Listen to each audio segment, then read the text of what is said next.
আলহামদুলিল্লাহ মা মেয়ে এই প্রথমবারের জন্য ম্যাচিং ম্যাচিং জামা পরলাম। হ্যালো এভরিওয়ান, আসসালামু আলাইকুম। কেমন আছেন সবাই? আশা করছি সবাই খুব ভালো আছেন। আলহামদুলিল্লাহ আমরাও ভালো আছি। তো অনেক বছরের স্বপ্ন ছিল যদি আল্লাহ তাআলা কখনো আমাকে একটা কন্যা সন্তান দান করেন তাহলে এভাবে মা মেয়ে ম্যাচিং ম্যাচিং জামা পরবো।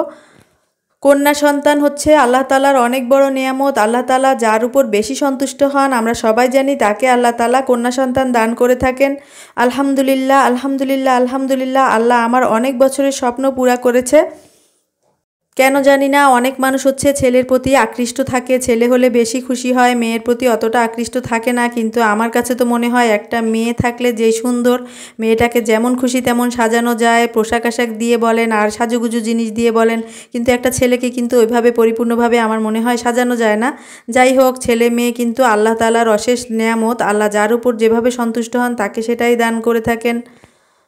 আমি কিন্তু সেলাইয়ের কাজটা অনেক ছোট থাকতেই শিখি, অর্থাৎ ক্লাস 7-এ থাকা অবস্থাতেই আমার বড় আপু কিন্তু এর আগে থেকেই সেলাইয়ের কাজ জানতো, তো দেখে দেখেই শিখে ফেলেছিলাম। তো যাই হোক, তখন থেকে আমি টুকিটাকি সেলাইয়ের কাজ করতাম আর এখনও হচ্ছে আমি সেলাইয়ের কাজ মোটামুটি করি। তো আমি ওই ধরনের মানুষ যে আমি একটা 3 পিস বাসায় আনার পর থেকে কিন্তু আমার আর তর সহ্য হয় না কখন ওই জামাটা সেলাই করব, কখন গায়ে দিব।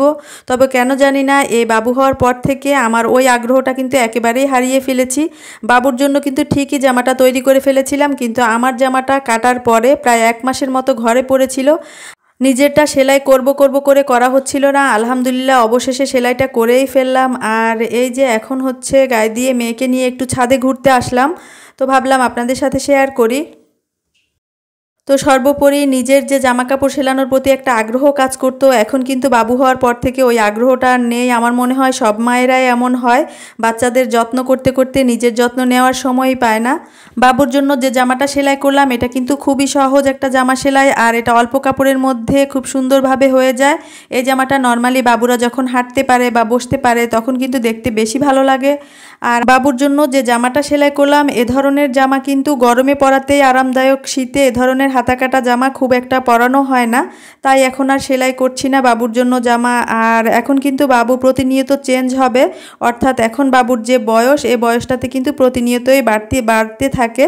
তো বাবুকে বেশিরভাগ বাজারের রেডি জামাগুলোই পরানো হয়, আর বাবুকে তো অনেক অনেক জামা গিফট করা হয়েছিল সবাই, তো সেই জামাগুলোই হচ্ছে বাবুকে এখনও পরাচ্ছি। আর অনেক জামা জমা হয়ে আছে বাবুর, সেজন্য এখন আর নিজের হাতে ওইভাবে জামা তৈরি করছি না। নিজের হাতে কষ্ট করে জামা সেলাই করে সে জামাটা কিছুদিন পরানো গেলে তাহলে কষ্টটা সার্থক হয়, তাই এখন আর সেভাবে জামা সেলাই করছি না। বাবুকে নিয়ে বেশিক্ষণ ছাদে থাকবো না, সন্ধ্যাও ঘনিয়ে আসছে। আজকের মতো তাহলে এখানেই বিদায় নিয়ে নিচ্ছি। আল্লাহ হাফেজ, আসসালামু আলাইকুম।